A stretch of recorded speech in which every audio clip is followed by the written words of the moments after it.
What's going on, everybody? Daddy here with Friday's Gear Reviews, and I've handled a lot of knives over the years, from high-end customs to rugged production knives, and few have hit that sweet spot between elegance and mechanical perfection like this guy. This is the Gareth Bull Shamwari, and this configuration has the Cheka blade shape and the Spirograph Pivot that is just gorgeous. Let's kind of get a look right here. And this knife in particular has a fuller that was added aftermarket by AR Knives. Now, this is a buddy of mine's knife that I do not get to keep. There's no money exchange for this review, and Gareth Bull has no idea who I am.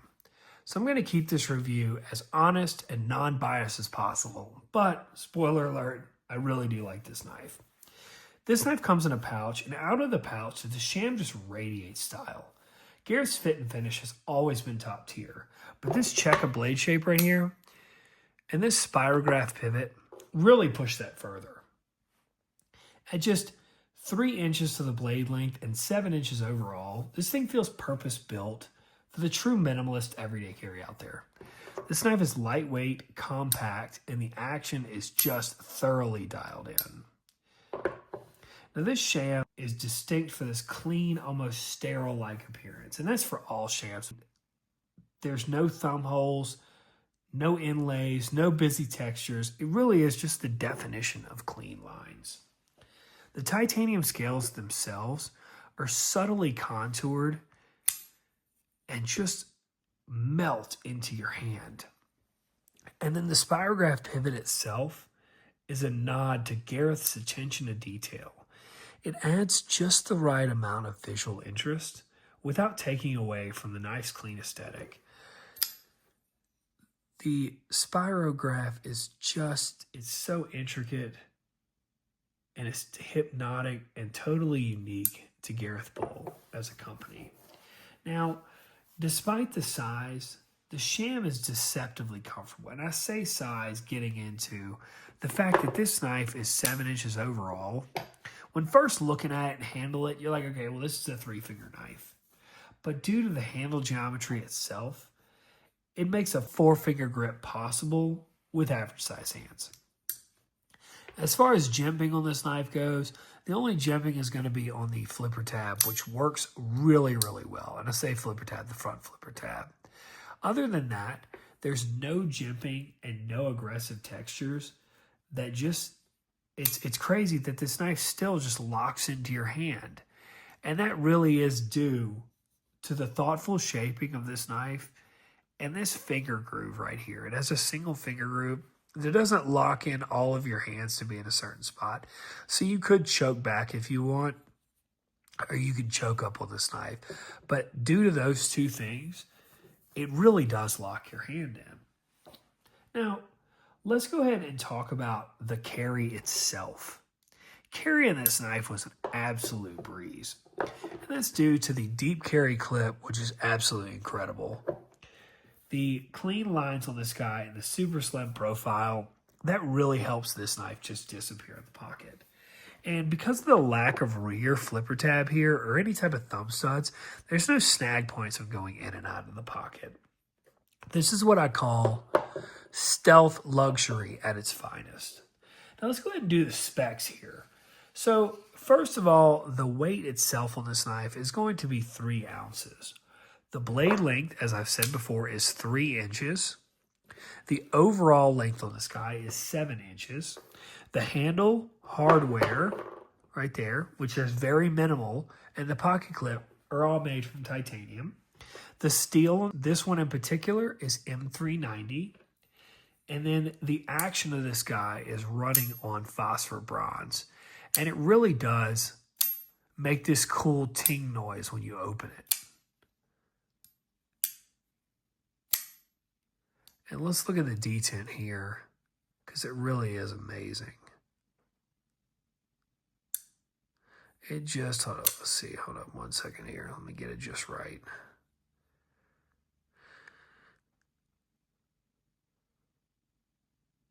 Barely pushing it. It really just, it's perfectly tuned. It's incredible.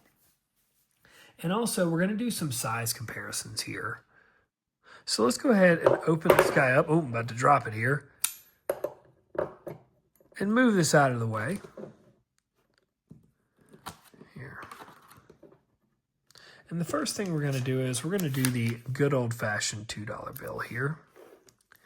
Next, we're going to do the Sharpie. We'll go into knives here, and we'll do the Tasca Tools Shoplifter here.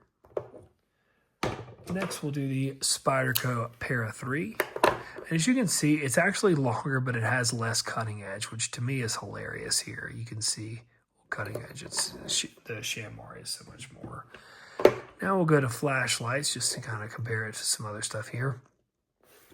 This is your CWF Mini Arc. I have a review on that guy.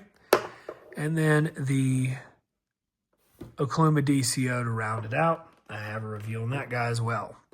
So the next thing we'll talk about is the action on this knife. Now the action is where the Shamwari family has always shined, because the action on this guy is absolutely flawless.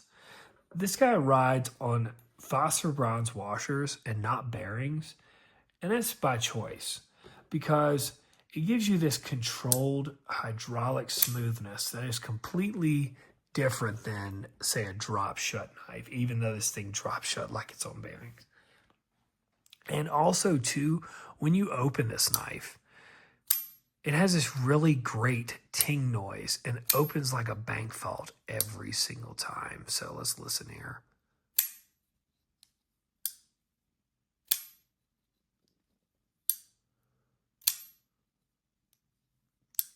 Now let's go ahead and talk about the front flipper itself. We'll kind of see here. It's very subtle. It's very tiny, but it's there when you need it. And the detent is perfectly tuned on this knife, which shows Garrett's obsession with a tactile precision with every flick. This knife is not flashy, and even though it's not meant to be fidgety, once you figure out how to dial in using that flipper tab, it is. But this knife, like I said, is not meant to be fidgety. It's considered refined, in my opinion. Let's go ahead and talk about that blade. This 3-inch Cheka is ground super thin, and this blade is super slicey. It has this clean drop point here with enough belly and a well-placed tip for precision work. The blade steel on this is M390. And the edge held up beautifully over the week. Now, I will say, I didn't do too much crazy stuff. I didn't go, chopping bricks or betoning wood or anything like that. But I did your standard stuff here. I did your typical, cut test, things like that with cardboard, opening packages, opening toy packages, if you will. I cut some rope with it just to kind of see how it is, and it's all great. And like I said, I used it for an entire week, and the edge is still, even after this week is done, it's so slicey and dialed in. And it's just, that's an ode to Gareth Bull themselves and the perfectly heat-treated M390 that they have. Let's get this out of here real quick.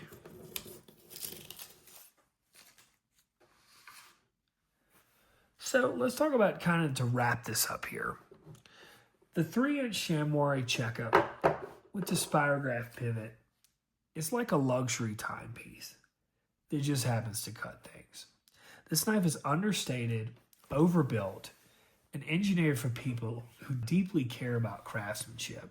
This knife doesn't scream for attention, especially if you look at this side right here. I mean, this just looks like a standard, simple, plain knife. But when you flip it over and you first notice this knife, it's really hard to forget about it, if you will.